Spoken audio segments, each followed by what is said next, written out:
Hey there, welcome to another episode of Coffee Solo. This time, a second episode on Friday, June 27th, 2025. We are recording right at 11 p.m. Pacific time. That means I'll probably even get to publish this on Friday, June 27th. So there is, for the first time in this series of, or on this audio program channel, I suppose, an episode with a 2 at the end, 2025 06 27 02.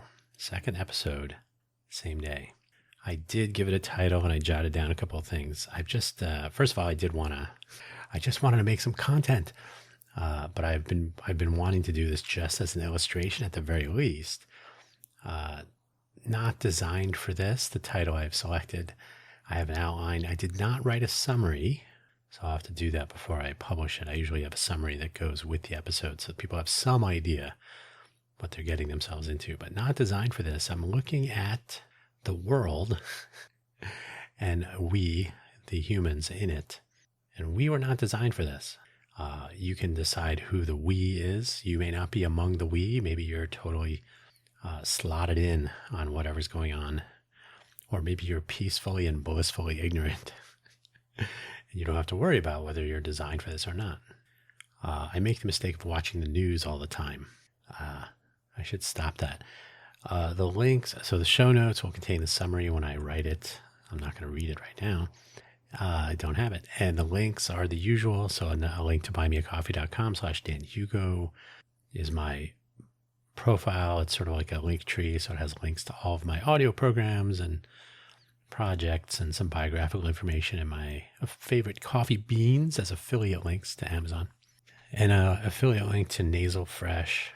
My voice is doing okay today. This morning it was horrible, but it has an unmistakable impact on the overall quality of sleep and speaking, the ability to breathe, those trivial things.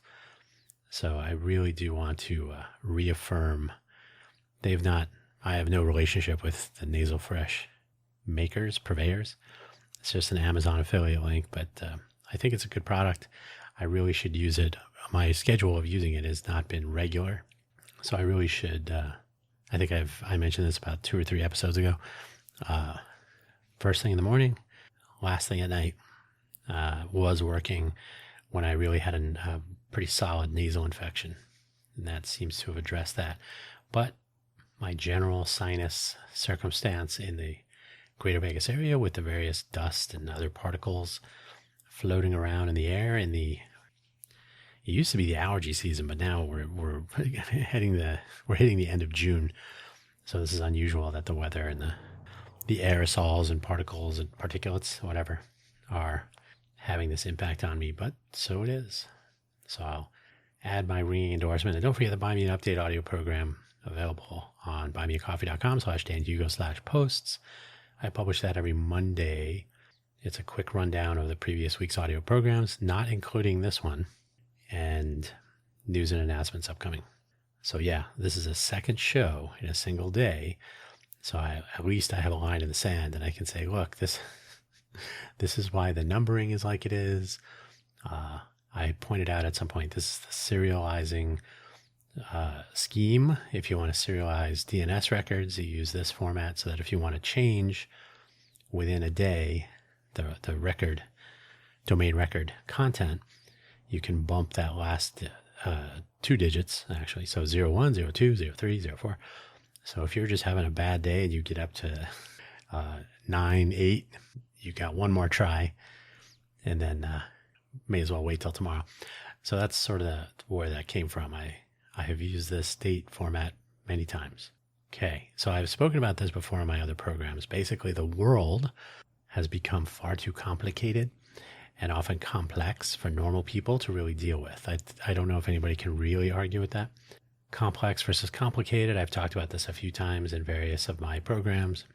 A complicated thing can be understood. It's just difficult, challenging. Maybe it requires special knowledge, terminology, experience, a steady hand. Assembling a watch is complicated, but it can be done, obviously. Fun fact also, the features especially of a mechanical watch are called complications. So if you pull the stem out and you twist it and it changes the date dial, that's a complication. There's tons. The more expensive the watch, the more complications it might have. Or it might just have a lot of gold and jewels in it. But when something is complex, it may not be understood. There may be missing variables that cannot be observed or deduced or determined. Or it's just simply a misunderstood or not understood system. So it really can't be described and therefore understood to predict its state and so on. So what is it? If you look at through history, the formation of a working tungsten filament for incandescent light bulbs, took a while, and I don't remember the names and whatnot. You can probably search on the internet for the specifics, but essentially there was a person who just kept at it and came up with the 100 steps or something to form a filament that would work in an incandescent light bulb and would last for any length of time. So, okay, now that I'm talking about it, tungsten filament development. Where's the number of steps? So it's a ductile tungsten from sintered tungsten, but I want to find the number of steps. Tungsten detailed history, filaments. No, this is not helpful. Anyway, you can look it up. Ductile tungsten. Oh, is it in here? Manufacture steps. It's not in here. I want to say it's like 100 steps. So sorry for, and this was during the initial discovery of a working manufacturing process. I assume that they pared that down a bit. I wish I could find it. But anyway, the point is finding a filament that would work was a complex problem initially, because nobody knew what to do or where to go. There was a variety of attempts, carbon with other elements wrapped around it, and they were just not bright enough. They wouldn't last very long. So it was like, how do we even begin to solve this problem so that we can have lights that stay lighted through the night, through the week? And so this guy came along. I think was his last name Coolidge? It's an exercise left to the listener. How about that? I don't think it was Coolidge, but maybe. There was a young research scientist who had the interest and the patience and the tenacity to solve the problem. And the number of steps was excessive. It required a lot of trial and error and a lot of writing everything down. Tungsten, so ductile tungsten. See, now I'm kind of on a bent. Initial discovery. Steps. William David Coolidge. Okay. Rigorous trial and error. He was at GE at the time. Yeah, I don't know. Super frustrating. I cannot even remember where I heard this story. It was or I read about it or wherever I found it. Okay, so let's get back on track. The take home is that the complicated process of manufacturing ductile tungsten for light bulbs so that they would last and last and last and last it moved from a complex problem to a complicated problem. And then once you have a complicated problem, you can begin to simplify it. But if you have a complex problem, there's really nowhere to start. Maybe you just get lucky, but usually it's hard to say what's going on with this. Now, I'm not going to say that it was explicitly a complex problem, but it probably seemed like it. The three-body problem is complex. Prime factorization is coming to the end of complexity, and it will become complicated with the advent of functioning quantum hardware and Shor's algorithm being put to use for prime factorization, breaking your cryptography. So, yeah, essentially what we're coming into is a world where complexities are becoming complications that can be tackled by those who know, those who understand technology, those who understand the process, the maths, and then the vast majority of the population does not. So, as the saying goes, any new technology is indistinguishable from magic. Who am I attributing that to? Since we're looking stuff up, new technology indistinguishable from magic. Is that? Yeah, it's Arthur C. Clarke. Why did I not remember that? Any sufficiently advanced technology is indistinguishable from magic. So yeah, for the most part, casual people, they treat AI tools now, generative AI, might as well be magic. That's why people are treating it as a religion, as a deity, as a romantic partner, as a replacement for human relations, friends, and things like this. So it's this magical superpower. But people who are developing algorithms and learning models and building these things, they understand it. Or so they say. The inner workings are still somewhat mysterious if you ask some of them or if they are interviewed. But for the most part, things that are beyond our comprehension for the day-to-day layperson, the casual observer, the normal consumer, these are just beyond proper comprehension, understanding, recognition of risks, and so on. I mean, if you look through history, how often were nuclear isotopes, radium was used for, well, it was used in watch faces, I think, to glow so you could read them at night. Then they moved to tritium, I think. Was it mercury that was used in felt? Yeah, mercury was used in felting. And part of the process of making like felt hats involved usually women putting paintbrushes in their mouth to make a fine point with the saliva, and then dipping it in mercury and doing whatever they're doing, decoration and whatnot, then repeating that process. You end up with a bunch of mercury in your mouth. So when you don't understand the impact of these things, cigarette smoking, altering the makeup of the atmosphere, over time you start to say, oh, this is not as good. And so if we have no idea what the impact of things that we are developing today will have on us, we will be in for a rude awakening. But along the way, there will be tons and tons of people who just simply have no idea what's happening. And anyone who is the family IT person, yeah, you know what I'm talking about. I clicked on a thing. I don't know what it said. And now my computer doesn't work. You can't tell me what it said. No, I just clicked it and it went away. Lovely. So at the same time as technology is almost literally exploding all over everything, the global order has essentially gone out the window as well, or maybe fell out a window while drinking tea maybe. And this is well beyond the casual person's level of commitment to following the stories. I don't even follow enough, and I usually have some sort of news, something playing, working through the day, just to I have a sense of what's happening in the world. It's too much. It's literally so far beyond ridiculous because of all the game playing and all the strategy. The strategy is to be overwhelming, and so it is overwhelming. The responses to the responses to the responses to the responses get ridiculous. The generation of memes is too fast.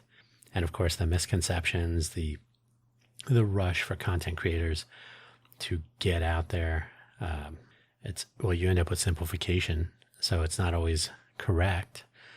In an age where people make money from making content, and I don't yet, the rush to make content only makes this worse.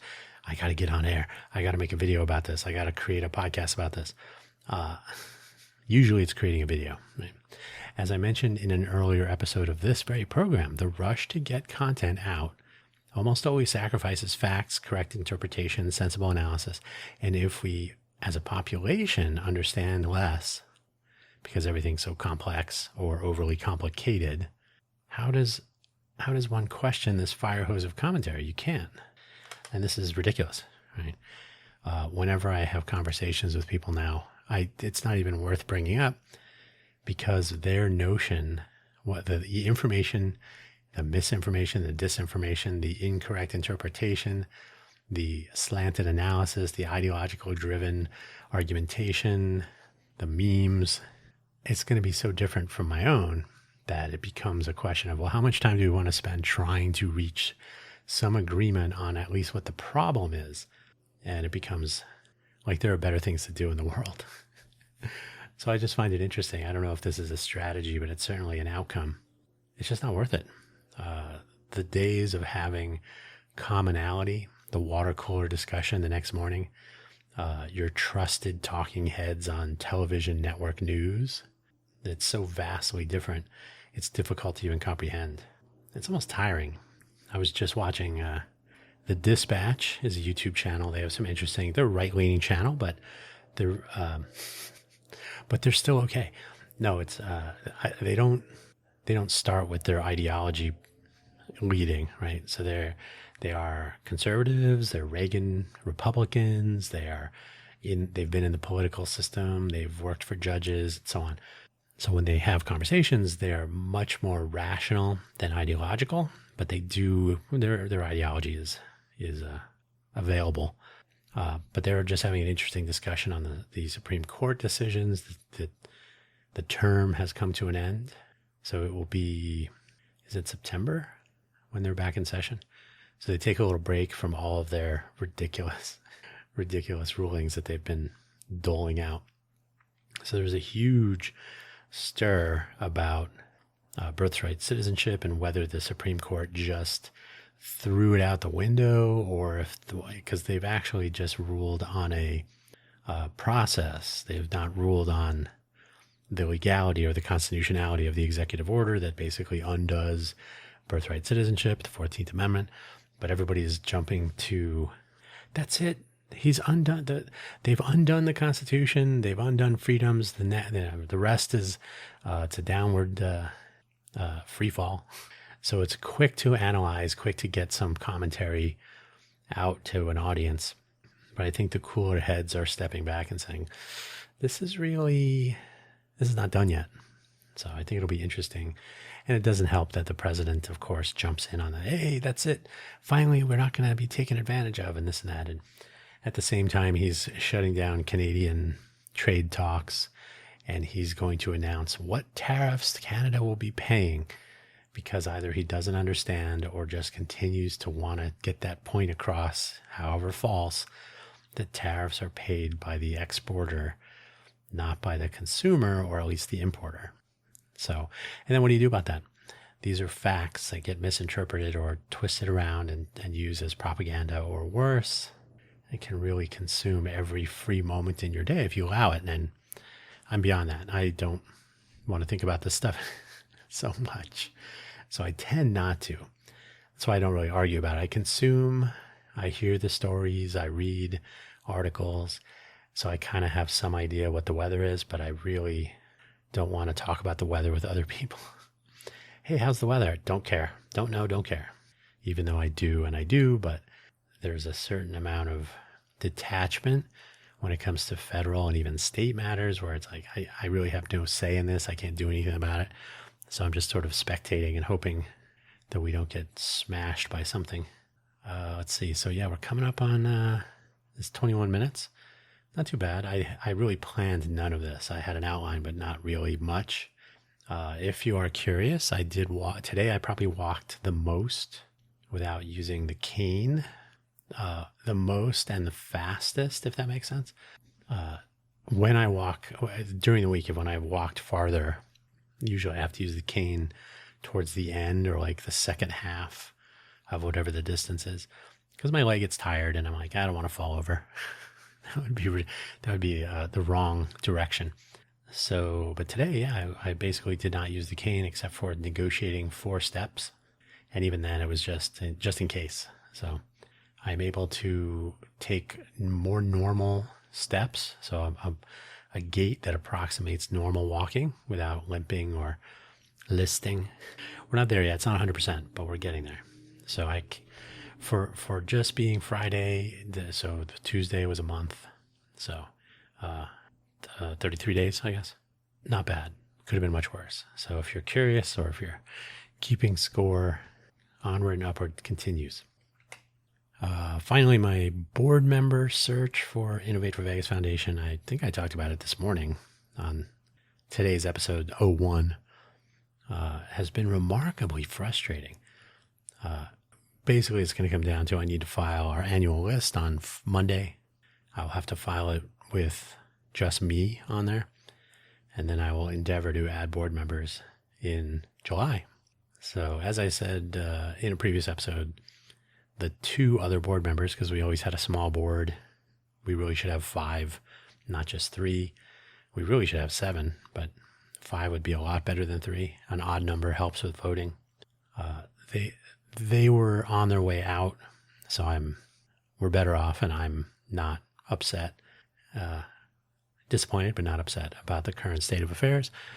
But this only transpired at the end of May, so that only gave a month to try to add some new board members.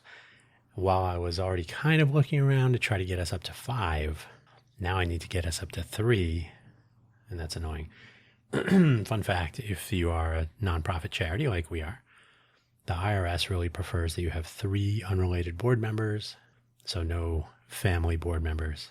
And 3 is the kind of the minimum. And this is really just about oversight. It's like having missile keys. You want to have more than one person with all the keys. So it's not unreasonable. 3 board members, unrelated, and so I'm going to have to do that. So I got to figure out which 2 other people, and really, ideally, which 4 other people would like to participate in our community elevation endeavors. And I feel bad because the last year really was kind of a wasted year, just frustrating with our situation. But, well, we'll see. I think it would be easier if we had made a little bit more progress to show and tell. Right now, it's more telling. We need to have more showing to get some people to kind of lean in a little bit and say, oh, this might be interesting to become involved with. So we have, when I say we, it's me, myself, and I. We have some work to do. So there you go. On that note, 25 minutes, not too bad. It will truncate some silence, probably be more like 20 minutes. But there you go. The second episode in a single day of the Coffee Solo audio program. So thanks for listening. Keep an eye out for the next episode. And I'm thinking I'm going to publish these elsewhere. They will still be hosted on Ko-fi.com, the audio programs and whatnot. But I need to point to it from other places so that people can find it. Something like, because they don't really, neither Buy Me a Coffee nor Ko-fi.com provide an RSS feed for this, which is too bad. So it's possible to roll your own. So that'll probably be somewhere on my to-do list. Not right at the top. I just mentioned one of the pressing matters. But that's it. That's all I got. So thank you for listening. As always, don't be shy. See you later.